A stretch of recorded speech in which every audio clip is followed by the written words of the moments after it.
All right, this right here is a highly requested video. I have had numerous people in my comments saying, you got to react to Jeremy's latest video because the guy lost his mind. And at first I'm like, I'm kind of tired of talking about Jeremy. I kind of bored with it. I don't really want to make a video on Jeremy again. But then I watched the video. And folks, this guy has completely lost his mind. He went off the rails of absolute delusion and arrogance in terms of his stock picking abilities. And I have to talk about it because I cannot let this clown get away with what he is saying. Let's go ahead and get right into it. So in this video where it's titled, this changes everything, Tesla Meta L stocks. Let me just go ahead and play the key parts that people wanted me to react to. And, I'm going to give you my reaction. Here we go. Well, if you want to join my Patreon, there'll be pinned comment down there. I am making moves in there in less than 24 hours.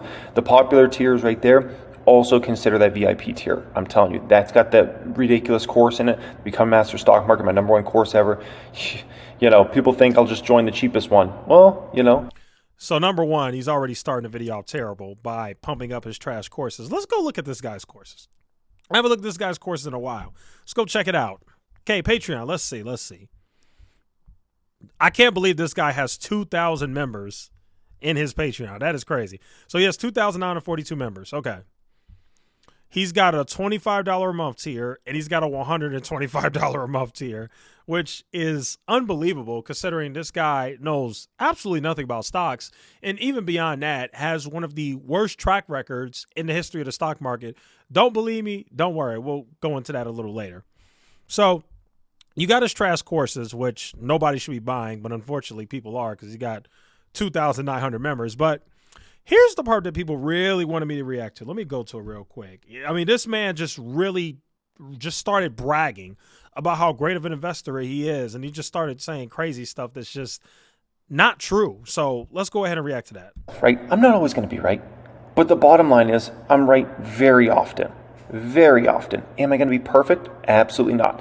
But it's my job to see the future. Let me skip back just a little bit, but I know you guys already heard that part. He said he's right very often. Here we go. Market's already looking in the future and it's already thinking about the back half of the year.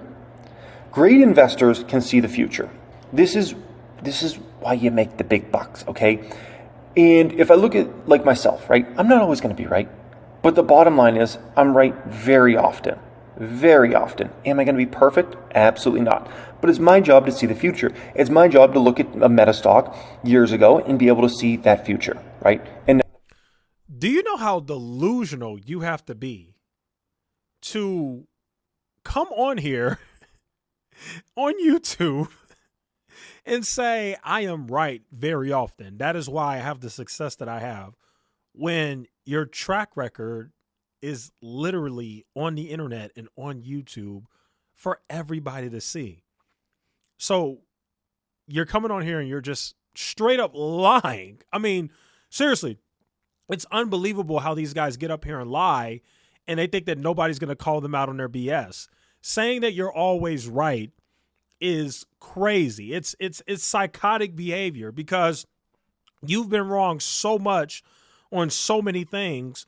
But because you were right on one stock or maybe two, you know, you were right on Palantir and Meta stock.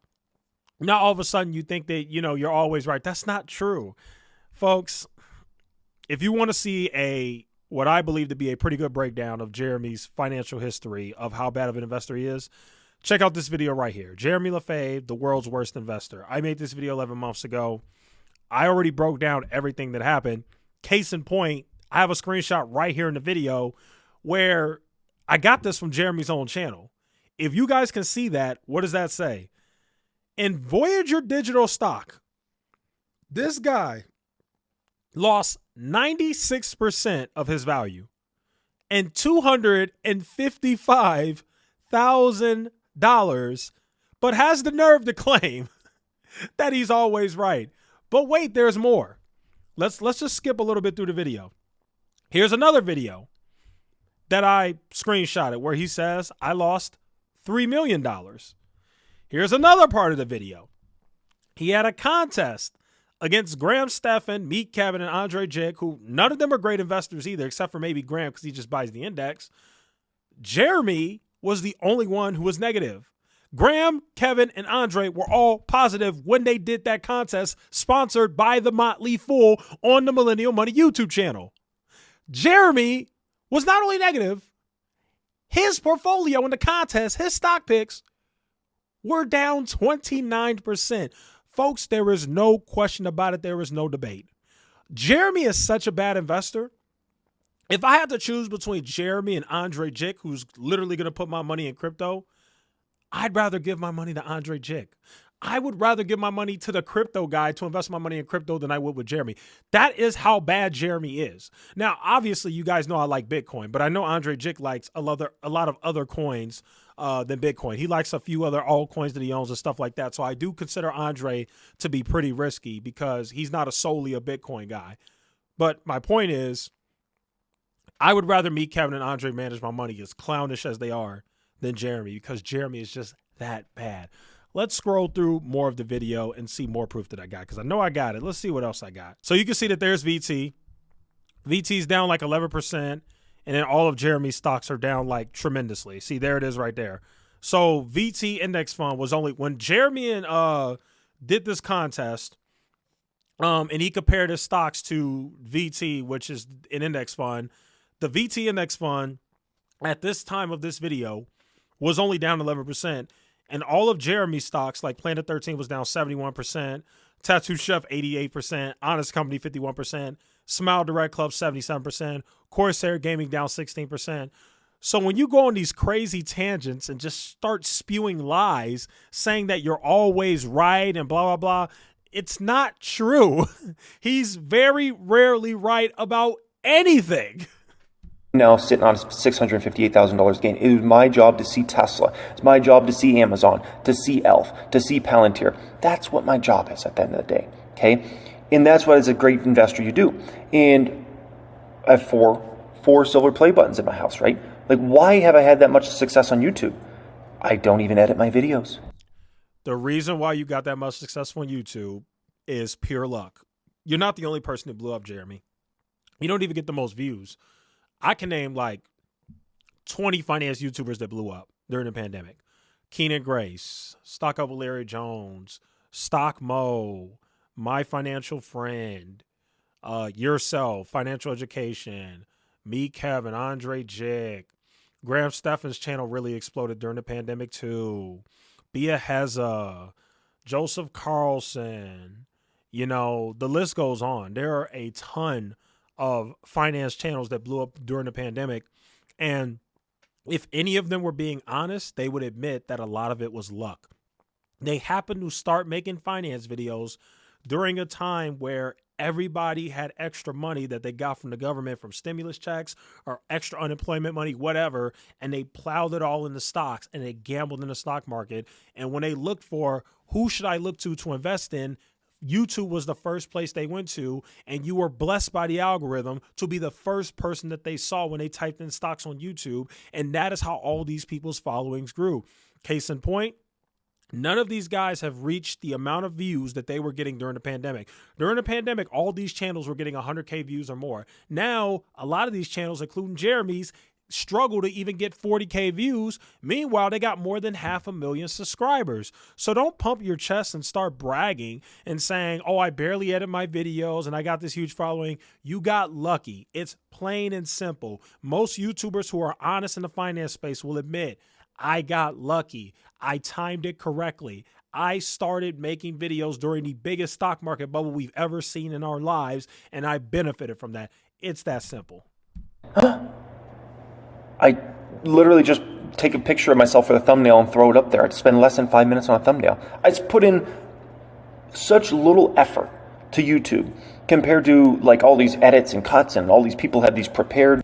That's not anything to brag about. You're bragging about the fact that you barely put any effort into YouTube, which is also a reflection on you. Not only do you barely put any effort into YouTube, you also barely put any effort into stocks or analysis or research, which is why I still to this day don't understand why so many people follow this guy and like his content and join his stupid Patreon. He's already telling you what he is. He is a lazy person, but unfortunately, he got lucky and he's making all this money and, you know, he's got a huge channel and all this. And he's even telling you, he's like, I'm literally doing barely any effort in anything that I do. Like, it's crazy. Their whole video is prepared and they got pre-prepared remarks and all this stuff. And yet I'm one of the most successful finance people in the world year.